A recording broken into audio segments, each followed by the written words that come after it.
രണ്ടര മണിക്കൂറിന് ശേഷമാണ് തലയോലപ്പറമ്പ് സ്വദേശിയായ ബിന്ദുവിനെ കെട്ടിടാവശിഷ്ടങ്ങൾക്കിടയിൽ നിന്ന് കണ്ടെത്തിയത്. കാഷ്വാലിറ്റിയിലേക്ക് വളരെ പെട്ടെന്ന് മാറ്റിയെങ്കിലും ജീവൻ രക്ഷിക്കാൻ കഴിഞ്ഞില്ല. ഗുരുതരമായ പരിക്കുകൾ ഉണ്ടായിരുന്നു.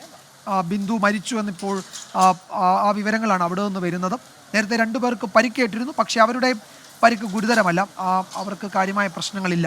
ഇനിയും മറ്റാരും അതിൽ കുടുങ്ങിയിട്ടില്ല എന്ന് നമുക്ക് ആശ്വസിക്കാം, സമാധാനിക്കാം. മറ്റു പരാതികൾ ആരെങ്കിലും അവശിഷ്ടങ്ങൾക്കിടയിൽ പെട്ടുവെന്നോ ആരെങ്കിലും കാണാതായി എന്നോ ഉള്ള പരാതികൾ ഇതുവരെ വന്നിട്ടില്ലാത്തതുകൊണ്ട് മറ്റാരും അതിൽ ഇനിയും ഈ അപകടത്തിൽ പെട്ടിട്ടില്ല എന്ന് കരുതാം.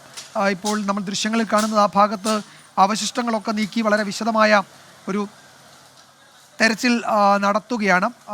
ഇനിയിപ്പോൾ ആ ഭാഗമൊക്കെ കൂടുതൽ സുരക്ഷിതമാക്കേണ്ടതുണ്ട്. ആ കെട്ടിടങ്ങളുടെ ചില ഭാഗങ്ങളൊക്കെ ഇടിഞ്ഞിരിക്കുകയാണ്. ഇതിന് പരിസരത്തുള്ള മറ്റു ചില കെട്ടിടങ്ങൾക്കും ബലക്ഷയമുണ്ട് എന്നും നാട്ടുകാർ അതുപോലെ അവിടെ ചികിത്സയ്ക്കെത്തിയവരും ഈ കൂട്ടിരിപ്പുകാരും ഒക്കെ പറയുന്നുണ്ട്.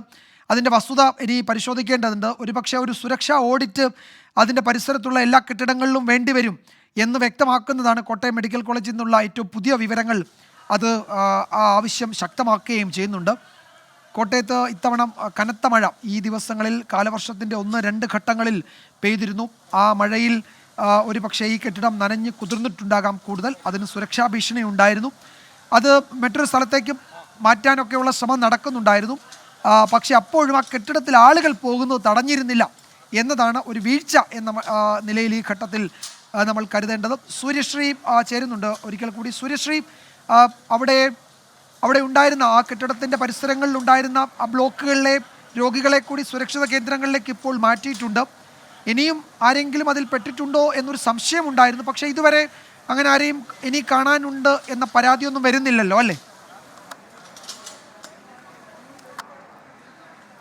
നിലവിൽ അത്തരത്തിൽ പരാതികളൊന്നും ലഭിക്കുന്നില്ല വിജയകുമാർ. എന്നാൽ ഈ ബിന്ദുവിനെ കാണാനില്ലെന്ന് ഇവരുടെ മകൾ തന്നെ രാവിലെ മുതൽ ഇത്തരത്തിൽ പരാതി നൽകിയിരുന്നു. ഈ മകളുടെ ചികിത്സയ്ക്കായാണ് തലയോലപ്പറമ്പ് സ്വദേശിയായ 52 വയസ്സുള്ള ബിന്ദു ഇന്നലെ ആശുപത്രിയിൽ എത്തിയിരുന്നത്. ബിന്ദുവിൻ്റെ മകളെ ശസ്ത്രക്രിയയ്ക്കായി ന്യൂറോ സർജറി വിഭാഗത്തിൽ പ്രവേശിപ്പിച്ചിരുന്നു. 3 ആഴ്ച ആശുപത്രിയിൽ അഡ്മിറ്റായി ചികിത്സ നടത്തിയ ശേഷം ശസ്ത്രക്രിയ നടത്തുവാനായിരുന്നു തീരുമാനിച്ചിരുന്നത്. ഇതിൻ്റെ ഭാഗമായാണ് ഇവർ നിലവിൽ ഈ ആശുപത്രിയിൽ കഴിഞ്ഞിരുന്നത്.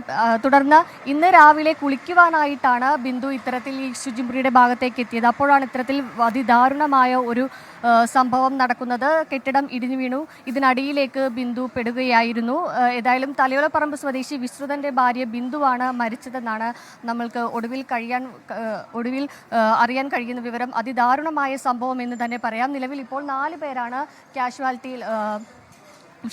ബിന്ദു ഒഴികെ 3 പേരാണ് ഇപ്പോൾ കാഷ്വാലിറ്റിയിൽ ചികിത്സയിൽ തുടരുന്നത്. ബിന്ദുവിൻ്റെ ഭർത്താവിനെ സംഭവ സ്ഥലത്ത് നിലവിൽ എത്തിച്ചിട്ടുണ്ട്. കൂടുതൽ ബന്ധുക്കളൊക്കെ തന്നെ ഉടനകം തന്നെ എത്തുമെന്നാണ് അറിയാൻ കഴിയുന്ന വിവരം. നിലവിൽ കാഷ്വാലിറ്റിയിലാണ് ബിന്ദുവിൻ്റെ മൃതദേഹം സൂക്ഷിച്ചിരിക്കുന്നത്. ഉടൻ തന്നെ മോർച്ചറിയിലേക്ക് മാറ്റും.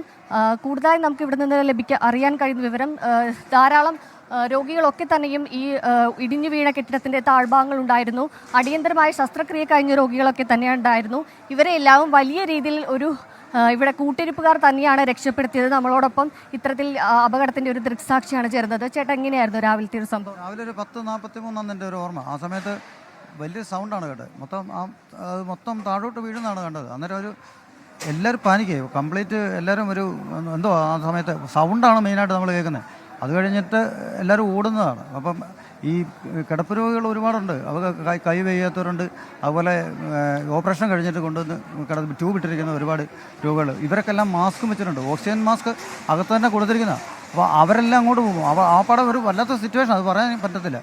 അതുപോലൊരു ഇതായിരുന്നു. അപ്പം ഈ കുറച്ച് പേര് നടക്കാവുന്ന രോഗികളെല്ലാം നടന്ന് സ്റ്റെപ്പ് ഇറങ്ങി താഴെ കാഷ്വാലിറ്റിയുടെ ഈ വഴിയിൽ വന്ന് ബാക്കിയുള്ളവരെ ഈ കട്ടിലോടെ എടുത്ത് മാറ്റുന്ന എങ്ങനെ കട്ടിൽ അതുപോലെ റിസ്ക്കാണ് താഴോട്ട് ഇറക്കുന്നത്. 11ാം വാർഡിൽ നിന്ന് താഴത്തെ ബിൽഡിങ് വരണമെന്നുണ്ടെങ്കിൽ സ്റ്റെപ്പ് ഇറങ്ങി വേണം. അപ്പോൾ കട്ടിലോടെ എല്ലാവരെയും സ്റ്റെപ്പ് വഴി ഇറക്കി കുറച്ച് പേരെല്ലാം ഇവിടെ എത്തിച്ചു. അവരെല്ലാവരും കൂടി സഹകരിച്ചു കേട്ടോ. ആ ഒരു സിറ്റുവേഷൻ നമുക്കൊരു പറയാൻ പറ്റത്തില്ല. ഏതായാലും അത്രയും ഒരു കാര്യങ്ങളില്ല. പിന്നെ ഇതിനകത്ത് ഏറ്റവും വലിയ പ്രശ്നം എന്ന് വെച്ചാൽ ചില കട്ടിലിന് 3 കാലേ ഉള്ളൂ. 2 കട്ടയൊക്കെ വെച്ച് വെച്ച കട്ടിലുകളുണ്ട്. അതുപോലെ ട്രോളി ആവശ്യത്തിനില്ല. അങ്ങനെയുള്ള കുറവുകൾ ഇവിടെ ഉണ്ട്. പക്ഷേ ആ സമയത്ത് ഇത് എടുത്തുകൊണ്ട് പോകാൻ മാത്രമേ ഉള്ളൂ മാർഗം. നിരക്കിയാണ് ആ സ്റ്റെപ്പ് വരെ എത്തിച്ചത്. അതിൻ്റെ താഴോട്ട് കൊണ്ടുവന്നത്. ഏതായാലും ഇത് അങ്ങനെ വിവരിക്കാൻ പറ്റുന്നില്ല. തന്നെയാണ് വിജയകുമാർ. ഇപ്പോഴും അവരുടെ ആ കണ്ണിൽ നിന്ന് ആ അപകടത്തിന്റെ ഒരു ഭീതി വിട്ടൊഴിഞ്ഞിട്ടില്ല എന്ന് തന്നെ വേണം പറയാനായിരുന്നു. കൂട്ടിരിപ്പുകാരൊക്കെ തന്നെ ചേർന്നാണ് ഇത്തരത്തിൽ ഓക്സിജൻ മാസ്ക് അടക്കം കൂട്ടിരിപ്പുകാർ റിമൂവ് ചെയ്തതിന് ശേഷമാണ് ഇത്തരത്തിൽ അവിടെ ഉണ്ടായിരുന്ന അടിയന്തര ശസ്ത്രക്രിയ രോഗികളെ അടക്കം മറ്റ് വിഭാഗങ്ങളിലേക്ക് എത്തിച്ചിരിക്കുന്നത്. നിലവിലുള്ള ഇവിടുത്തെ പരിമിതികളെ കുറിച്ചൊക്കെ തന്നെ ആളുകൾ പറയുന്നുണ്ട്.